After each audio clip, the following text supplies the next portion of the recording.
Hello friends, welcome to the new episode of Sports Talk with Abhishek Jha. Friends, Indian super league में आज मुकाबला दो ऐसी टीमों के बीच था जिसमें से एक टीम ने अब तक सबसे बेहतरीन अटैकिंग फुटबॉल खेलकर दिखाया है। सीजन 2018-19 की मैं बात कर रहा हूं। तो वही दूसरी टीम, उनका डिफेंस लाइन वाकई में स्टील डिफेंस लाइन के तौर पर जाना जाता है। यानी कि हम बात कर रहे हैं आज खेले गए मुकाबले की, और वो मुकाबला खेला गया एफसी गोवा बनाम जमशेदपुर एफसी के बीच में। गोवा में ये मैच खेला गया। उम्मीद की जा रही थी कि बहुत ही इंटरटेनिंग मुकाबला देखने को मिल सकता है और एक गोल फेस देखने को मिल सकता है, लेकिन ऐसा हुआ नहीं। यकीनन मुकाबला बहुत इंटरटेनिंग खेला गया, बहुत ही अटैकिंग फुटबॉल खेली गई, खासतौर पर होम साइड गोवा की तरफ से। लेकिन फिर भी यह मैच 0-0 के स्कोर लाइन पर खत्म हुआ, यानी कि गोल लेस ड्रॉ पर खत्म हुआ। और जब से गोवा के कोच बने हैं सर्जियो लोवेरा, इतिहास में पहली बार ऐसा हुआ है जब एफसी गोवा की टीम ने अपने घर पर खेलते हुए कोई गोल नहीं किया, यानी कि गोल लेस ड्रॉ खेला है। यकीन मानिए 2017 में सर्जियो लोवेरा कोच बने थे गोवा के, और उसके बाद से ये पहली बार हुआ है जब गोवा की टीम अपने घर में खेलते हुए गोल लेस ड्रॉ खेली है। चलिए इस मैच को मैं एनालाइज करता हूं और आपको बताता हूं कि इस मैच में हुआ क्या। तो सबसे पहले शुरुआत करते हैं फॉर्मेशन के साथ कि टीम किस तरीके से लाइनअप टीमों ने किया था। तो शुरुआत करते हैं गोवा के फॉर्मेशन के साथ। गोवा की टीम ने शुरुआत की थी 4-4-2 के फॉर्मेशन के साथ, और मिडफील्ड में एक डायमंड शेप बनाकर वो खेल रही थी। लेकिन अटैकिंग में उनके पास जो दो सबसे बेहतरीन पावर हाउस हैं, यानी कि हुगो गोमेस और कोरोमेनास, वो दोनों आज रिदम में नजर आए। हालांकि कोरोमेनास के पास कई मौके बने, लेकिन उसे उन्होंने कन्वर्ट ठीक से नहीं किया, क्योंकि वहां पर जो जमशेदपुर के गोलकीपर थे सुब्रतो पॉल, वो आज के सुपरस्टार रहे। जिस तरीके से उन्होंने आज अपने गोल पोस्ट को बचाकर रखा। वही अगर मैं बात करूं जमशेदपुर एफसी की, तो उन्होंने शुरुआत की आज 4-2-3-1 के फॉर्मेशन के साथ, यानी कि 4 जो उनके डिफेंस लाइन के खिलाड़ी मौजूद थे, 2 उनके पास डिफेंसिव मिडफील्डर खिलाड़ी थे, 3 उनके पास अटैकिंग मिडफील्डर खिलाड़ी थे, जिनमें से एक खिलाड़ी माइकल सोसियाराज जो कि अटैक कर रहे थे लेफ्ट फ्लैंक की तरफ से, और बंगोडो जो कि राइट फ्लैंक की तरफ से अटैक कर रहे थे। और प्ले मेकर की भूमिका में उनके पास खिलाड़ी थे सीडोनाचा के रूप में, और एकमात्र जो अटैकिंग खिलाड़ी यानी कि स्ट्राइकर के रूप में खेल रहे थे वो थे फारूक चौधरी। लेकिन शुरुआती मिनटों में जमशेदपुर की टीम ने यकीनन अटैक किया, बनाए 2-4 मूव्स बनाए, लेकिन जितने भी अटैक्स बाद में हुए वो सारे गोवा की तरफ से देखने को मिले। और आखिरी के अगर सेकेंड हाफ की मैं बात करूं तो ऐसा लग रहा था कि मानिए गोवा की टीम एक तरफा अटैक कर रही थी, वन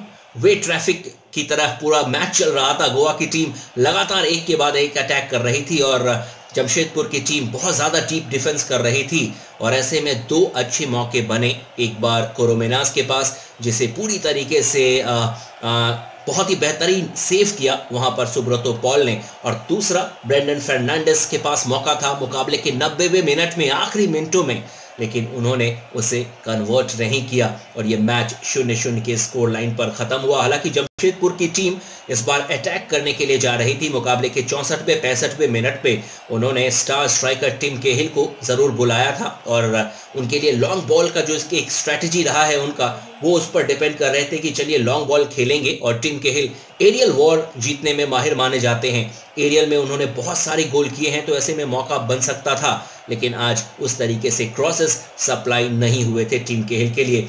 अगर पूरे मैच को मैं इवैल्यूएट करूं, स्टैट की बात करें, तो आज मैच में एफसी गोवा की टीम ने, जैसा कि मैंने बताया कि वन वे ट्रैफिक था, 16 शॉट मारे हैं एफसी गोवा की टीम ने। लेकिन अच्छी बात ये नहीं रही कि सिर्फ 5 शॉट जो थे उनके टारगेट पर रहे और 11 शॉट ऑफ टारगेट थे। और इनमें से अगर मैं बात करूं जो 5 ऑन टारगेट थे उसे सुब्रतो पॉल ने पूरी तरीके से सेव कर लिया। वहीं अगर मैं बात करूं जमशेदपुर एफसी की, तो उन्होंने 6 शॉट मारे थे, जिसमें से सिर्फ 1 शॉट उनका टारगेट पर रहा, बाकी जो 5 शॉट थे वो ऑफ टारगेट थे। तो ये दिखाता है कि जमशेदपुर की टीम बहुत ज़्यादा अटैक नहीं कर रही थी।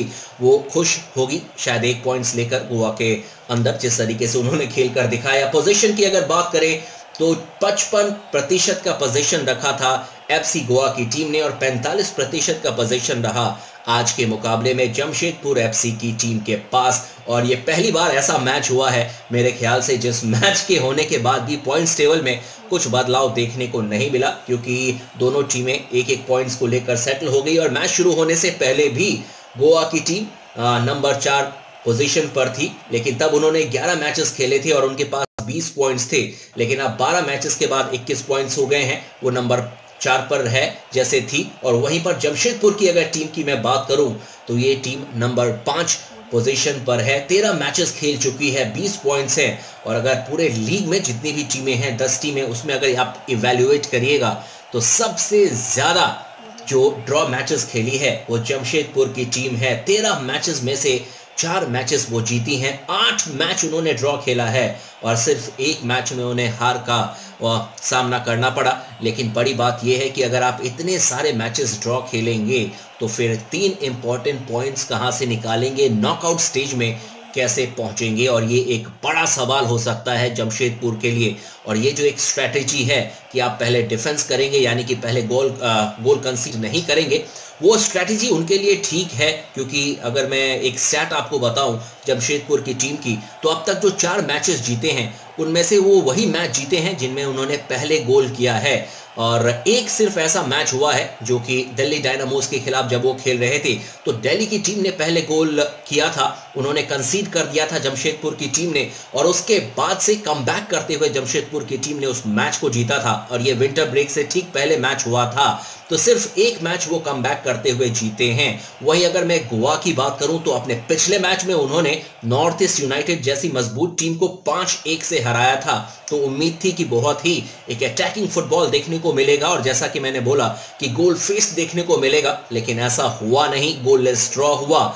और यकीनन जितने भी दर्शक थे वो थोड़े बहुत निराश होंगे, खासतौर पर जो गोवा के सपोर्टर थे, क्योंकि वो देखने आए थे आज कोरोमिनास शायद एक और गोल लगाते। 10 गोल अब तक लगा चुके हैं और जिस तरीके से वो खेलते हैं उम्मीद की जा सकती है अगले मैच में एक और गोल उनकी तरफ से देखने को मिले।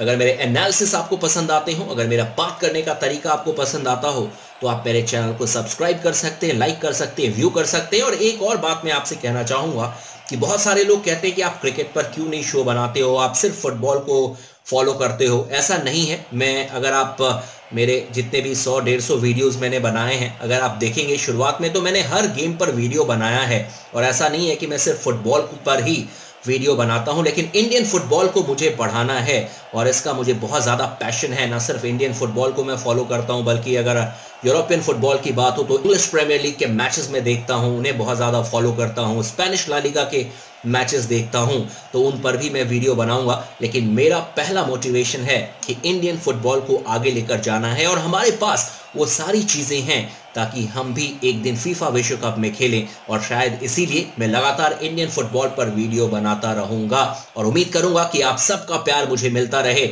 और मैं अपने चैनल को और ज़्यादा बढ़ाऊं। Good night.